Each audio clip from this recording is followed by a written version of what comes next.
આપી દઉં? શું કહાને પાણી પીવું છે? ઓકે. હેલો ફ્રેન્ડ, જય અંબે, જય માતાજી. આજે આપણે બનાવીશું તદ્દન નવું શાક. એટલે શાક બને છે લોકોના ઘેર, લોકો બનાવતા હોય છે, પણ રૂટીનમાં નથી બનતું હોતું. આપણે આજે બનાવીશું અને કેટલા જણ બનાવે છે, કોના કોના ઘરે બને છે એ કોમેન્ટમાં જરૂરથી કહેજો. આ છે શાક. કયું શાક છે આ? આનું ફરાળમાં વધારે ઉપયોગ થાય અને બહુ મસ્ત ટેસ્ટી શાક થાય છે. જો તમે બનાવતા હોય તો કોમેન્ટમાં મને જરૂરથી કહેજો અને તમે કઈ રીતે બનાવો છો એવી કોમેન્ટ જરૂરથી કરજો. ચલો પહેલાં આપણે એને પહેલાં છોલી લઈશું, કારણ કે ખોટી ધોવાની મહેનત કરીએ એના કરતાં આપણે એને છોલી લઈશું અને પછી એને ધોઈશું. આ રીતે એને છોલી લેવાનું. આ શાક બહુ જ મસ્ત લાગે છે અને છોલતી વખતે તમને એવું લાગે ને તો થોડું તેલ હાથમાં લગાવી દેવાનું, કારણ કે આ શાકથી ખણ આવે. જ્યારે તમે બાફી લો ને પછી ખણ નહીં આવતી, પણ સમારતી વખતે હાથ ઉપર એનું પાણી કે એનું અડે ને ટચ થાય ને તો ખણ આવે છે. એટલે તમે આ સમારો એટલે ચોક્કસથી તમારે મસ્ત તેલ લગાવી લેવાનું. પણ ફરાળમાં શાક તમે બટાકા કોઈને ના ખાવાના હોય અને ઓપ્શન જોઈતું હોય તો બેસ્ટ ઓપ્શન છે સુરણનું શાક. હા, આનું નામ સુરણ છે. ઘણાને ખબર હશે, ઘણા બનાવતા હે. સામા પાચા મેં લગભગ ખૂબ બનાવી, મારા સાસુ બનાવતા સામા પાચા મેં, કારણ કે એમાં બટાકા ને બધું નહીં ખવાતું હતું. તો આનું શાક અને સામું બહુ જ મસ્ત લાગે એટલે એ બનાવતા. ચલો તો મેં છોડી દીધું છે, હવે હું એને ધોઈ લઈશ અને એને થોડું બાફી લેવાનું. મીઠું નાખો ના નાખો એમને બી તમારે બાફી લેવાનું. તો એને વઘારવામાં તમને સારું રહે, કારણ કે આમાં પાણી આપણે કશું જ નહીં રેડીએ. મસ્ત ફરાળમાં કોરું તમે દહીં જોડે ખાઈ શકો, મુરૈયા જોડે ખાઈ શકો, રાજગરાના પૂરી જોડે ખાઈ શકો, એવું મસ્ત કોરું બનાવીને તૈયાર કરીશું. ચલો તો પહેલાં હું એને ધોઈ લઉં. એના આપણે બટાકા સમારીએ ને એ રીતે પીસ કરીને બાફવાના. ડાયરેક્ટ તમે બાફશો ને તો બહુ જ વાર લાગશે બફાતે. ચલો તો મેં આ રીતે પાણી મૂકી દીધું છે, એમાં હું થોડું મીઠું એડ કરી નાખીશ. આપણે આજે બનાવીશું ફરાળી સુરણનું શાક. તો તમને ખાવામાં અલગ લાગશે અને મસ્ત થાય ડીશ છે. તમે કઈ રીતે વઘારો પણ હું તમને મારી રીત બતાવું. આ રીતે આપણે જેમ બટાકા સમારીએ ને એમ એના કટકા કરી લઈશું. જો આપણે સમારીને એને એકવાર ધોઈશું. ઓકે ફ્રેન્ડ, આ રીતે જે રીતે બટાકાના પીસ હોય ને, જો તમારે બાફવામાં એમ લાગે કે આમાં વાર થાય છે છૂટું, તો તમે કુકરમાં બી સીટી વગાડી શકો, પણ એક જ સીટી વગાડવાનું. બહુ બાફશો ને તો તમે એકદમ ગેસ જેવું થઈ જશે, પછી વઘારવા જશો ને એટલે લૂંદો થઈ જશે. જે એના પીસ છૂટા રહેવા જોઈએ ને એ નહીં રહે. એટલે મસ્ત ખુલ્લું બફાય તો પહેલાં ખુલ્લું જ બાફજો, અને એમ લાગે કે મોડું થાય તો કુકરમાં એક સીટી તમે મારી શકો છો. આ રીતે આપણે એને બધું સમારી લઈશું. પછી એમાં શું જોઈશે એ હું તમને કહું. તમે એકવાર બનાવીને ખાજો, તમને બહુ જ મજા આવશે આ શાકમાં. પણ એમાં હા, સ્વીટ થોડી નાખશો તો વધારે મજા આવશે. આની ફરાળી ખીચડી બી સારી લાગે ફ્રેન્ડ. આ રીતે બધા કટકા કરી લઈશું અને બાફી લઈશું. 5-10 મિનિટ થશે બાફતા, અને તમે જો કુકરમાં સીટી મારો તો ધ્યાન રાખજો કે ગળી ના જાય. ઓકે ફ્રેન્ડ, ચલો હું આજે મીઠું નાખીને એને ઢાંકીને ખુલ્લામાં બાફી લઈશ. ચલો તો મેં તમને કીધું ને, મેં એમને 10 મિનિટ બાફી લીધું છે. કેટલું મસ્ત બફાણું. કુકરમાં ના જ બાફતા, હું તો ના જ પાડીશ. જો બસ આ જોવે ને એવું બફાઈ ગયું છે. તો આપણે એને પાણીમાંથી નીકાળી લઈશું અને મસ્ત એને થોડીક વાર ઠંડુ થવા દઈશું. પછી આપણે વઘારીશું.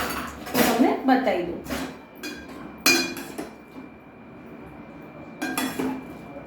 આ રીતે આપણે પાણીમાંથી નીકાળી અને 5 મિનિટ એને ઠરવા દઈશું. આને તમે જો ઘીમાં વઘારશો ને તો બહુ જ મસ્ત લાગશે તેલ કરતાં. એનો ટેસ્ટ આખો અલગ જ લાગશે. અને જો ના ભાવે ઘીમાં વઘારેલું તો તેલમાં તમે ચોક્કસથી વઘારી શકો, પણ સિંગ તેલમાં વઘારજો. આ રીતે એને આપણે ઠરવા દઈશું અને બધું પાણી નીકળી જશે.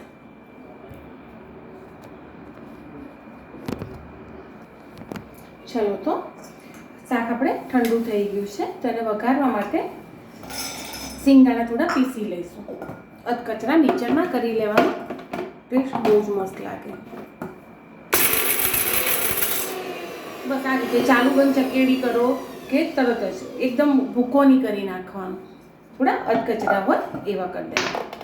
અને ઝીણા ઝીણા મરચાં સમાર લઈશું અને થોડી કોથમીર તમને જેટલી ભાવતી હોય એટલી, અને તેલ મૂકી દઈશું. તેલ ઘી, આમ તો ઘીમાં જ વઘારાય, મેં બી તમને કીધું ઘીમાં જ વઘારજો, પણ કોઈને ઘી ના ખાવાનું હોય તો મસ્ત તેલમાં બી વઘારી શકો, પણ સિંગ તેલ, મારા જોડે બી સિંગ તેલ છે.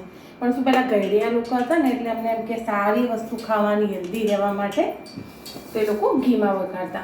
અને ફરાળ વખતે કરીએ ને એટલે અમુક ઉપવાસમાં લેડીઝોને તેલ નહીં ખવાતું હતું, સિંગ તેલ હવે ખાય, પહેલાં તો ના ખાતા, એમ કે હળસીને બધું વાપરતા ને ઘરમાં, તો ઘરમાં પછી સિંગ તેલ હોય નહીં તો ચોખ્ખું તો તે ઘી જ કહેવાય, એટલે ઘીમાં વઘારતા.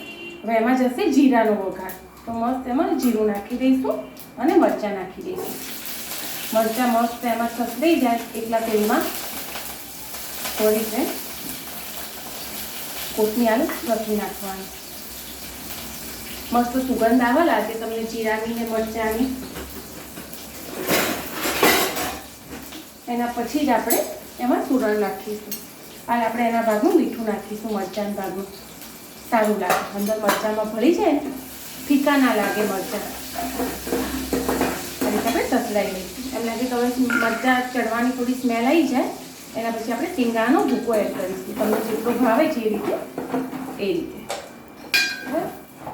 એવું લાગે કે તેલ ઓછું પડે તો તેલ કે ઘીમાં તમે જેમાં વઘારતા એમાં મસ્ત થોડું રેડી લેવાનું.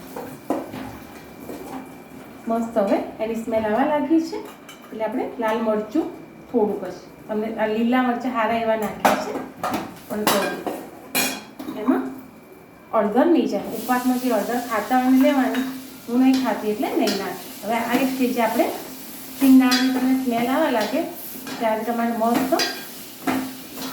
ચૂરણ જે તમે નીતરવા મૂક્યું તો પાણીમાંથી નીકાળી એને અંદર નાખી દેવાનું. અને તેલ તમને એવું લાગતું હોય કે થોડું ઓછું લાગે છે તો તમે એડ કરી શકો. સિંગ તેલ કાચું બી ખાવામાં મસ્ત જ લાગે, બીજું તેલ હોય તો એ કાચું ના પડે, પણ સિંગ તેલમાં વાંધો નહીં આવતો. આપણે ઢોકળું, ઇડલી, પછી મુઠિયા એ બધું કરીએ તો આપણે કાચું તેલ બી ખાતા જોઈએ. આ રીતે મસ્ત આપણે ચૂરણનું શાક વઘાર દેવાનું અને પછી થોડી કોથમીર ઝીણી ઝીણી સમારેલી નાખી દેવાની. આ રીતે તમે ચૂરણનું શાક વઘારીને ચોક્કસથી ખાજો, બહુ જ મસ્ત લાગે છે. અને થઈ જવા આવે, થઈ તો ગયું જ છે, મેં તમને કીધું તે રીતે મસ્ત, કારણ કે આમાં લૂંદો કરીએ ને તો ના મજા આવે.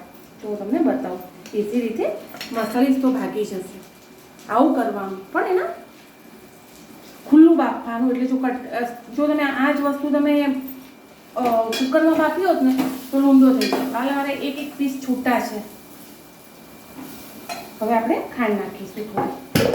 આમાં ખાંડનો ટેસ્ટ સારો લાગે, સહેજ 2 દાણા જેટલી, એવું નહીં કે ઓવર નાખી દેવાનું, પણ ચટપટું લાગે. પછી આપણું ચૂરણનું શાક બનીને તૈયાર. હવે આ રીતે બનાવજો અને ફરાળમાં તમને એક ઓપ્શન મળશે નવું, અને લાગે તો બહુ જ મસ્ત છે. By friend. લીંબુ નીચોવું હોય તો બી તમે નીચોઈ શકો છો. બાય.